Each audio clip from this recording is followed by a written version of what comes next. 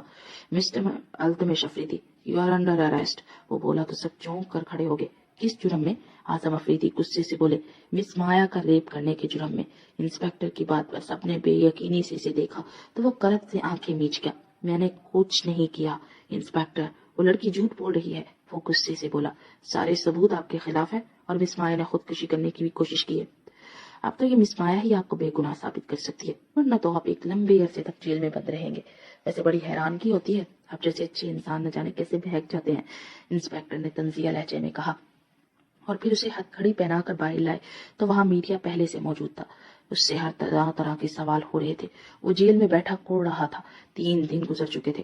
Inspector عمر نے اس کے خلاف ثبوت مزید مضبوط کر دیے تھے۔ وہ پریشان سی کھڑی تھی کہ اذہان اس کے پاس آیا۔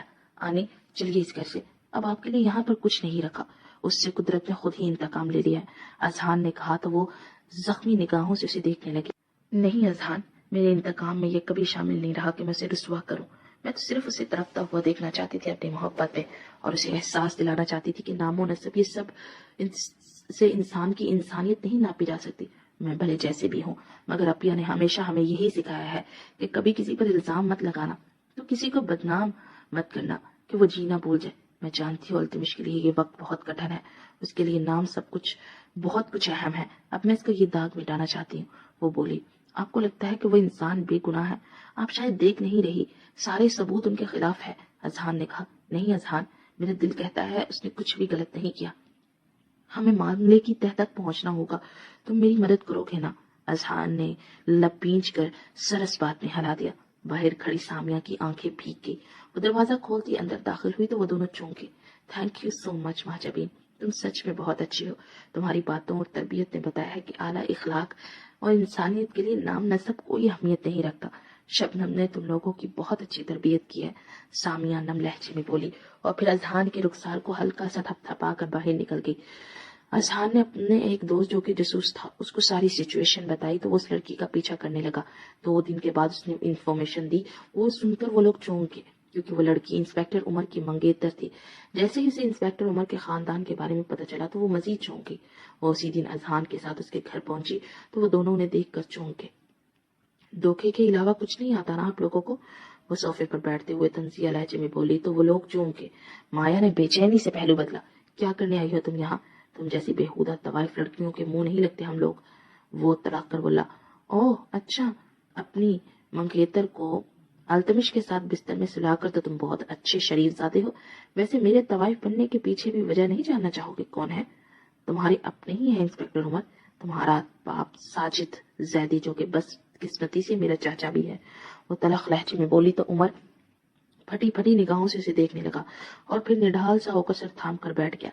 ویسے میرے چاچا جی نظر نہیں آ رہے؟ وہ طنزیہ لہجے میں بولی تو عمر نے نم آنکھوں سے اسے دیکھا۔ ہم نے تمہارے ساتھ برا کیا نا، اور دیکھو اللہ نے ہمیں کیا کیا دن دکھائے۔ بابا کو کچھ عرصے کے بعد فالج کا اٹیک ہو گیا تھا، وہ کچھ عرصہ تک اسی طرح رہے اور اپنے اللہ سے اپنے گناہوں کی معافی مانگتے تھے۔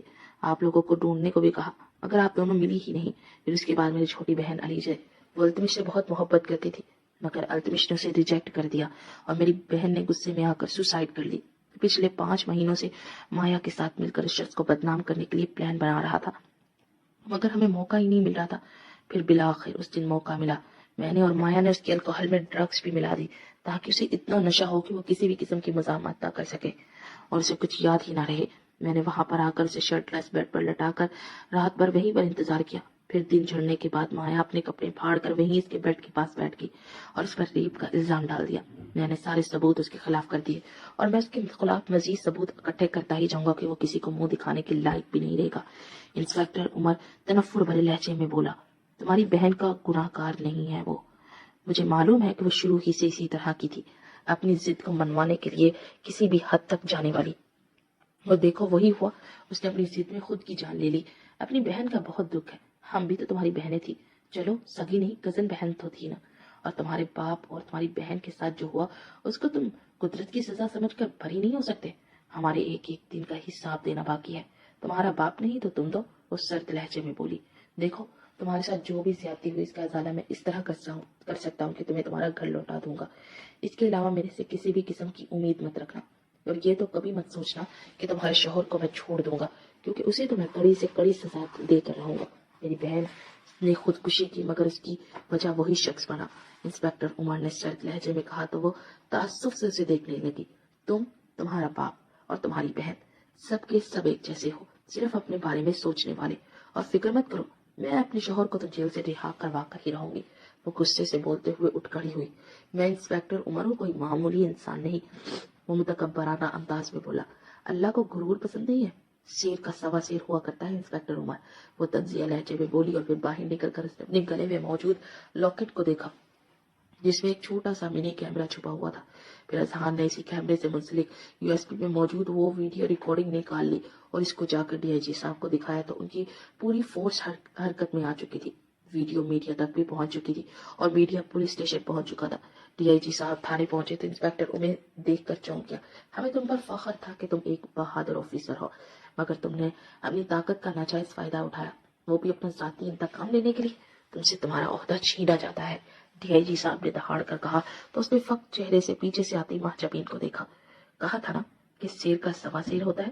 خود کو بڑا 30 مار خان سمجھ رہے تھے, مگر تم تو گدھے نکلے. تو انسپکٹر تھے مگر تم نے اپنا مجھے سارا پلان بڑے فخر سے بتا دیا.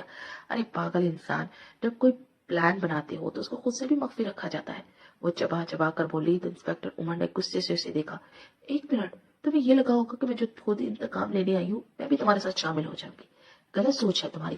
میں انتقام بھی درست طریقے سے لیتی ہوں, غلط طریقے سے نہیں, وہ تنزیہ لہجے میں بولی. اور پھر وہاں سلاخوں کے پیچھے کھڑے التمش کے پاس آئی. ایک ہفتے میں وہ بے حال ہو چکا تھا. وہ چلیے باہر نکلی تو وہاں میڈیا ان کا منتظر تھا, مگر وہ کسی کے بھی سوال کا جواب دیے بنا اس کا ہاتھ تھامے گاڑی کی جانب بڑھ گئی. گھر پہنچی تو سامیہ اور اعظم افریدی باہر ہی کھڑے ان کا انتظار کر رہے تھے. آپ کا ہماری فیملی پر بہت احسان ہے جس کو ہم کبھی نہیں چکا سکتے. سامیہ نے اس کے ہاتھ کو تھامتے ہوئے کہا تو وہ ہلکا سا مسکرا دی. پھر وہ کمرے میں آ گئے. التمش تو آتے ہی نہانے چلا گیا تھا اور نہا کر باہر نکلا تو مہجبین صوفے پر بیٹھی اپنے نیلز ٹرم کر رہے تھے. تمہیں کیا لگتا ہے تمہارے دھوکے کو معاف کر دوں گا میں؟ وہ اس کی طرح مڑتے ہوئے بولا تو اس نے حیرانگی سے اسے دیکھا. کون سا دھوکا؟ میں نے آپ کو کب دھوکا دیا؟ میں نے صرف سچ چھپایا, اسے دھوکا دینا نہیں کہتے. وہ اطمینان بھرے انداز میں بولتی, اپنا میک اپ باکس ڈریسنگ پر رکھتے ہوئے اپنے بالوں کی پوری ڈیل کرنے لگی.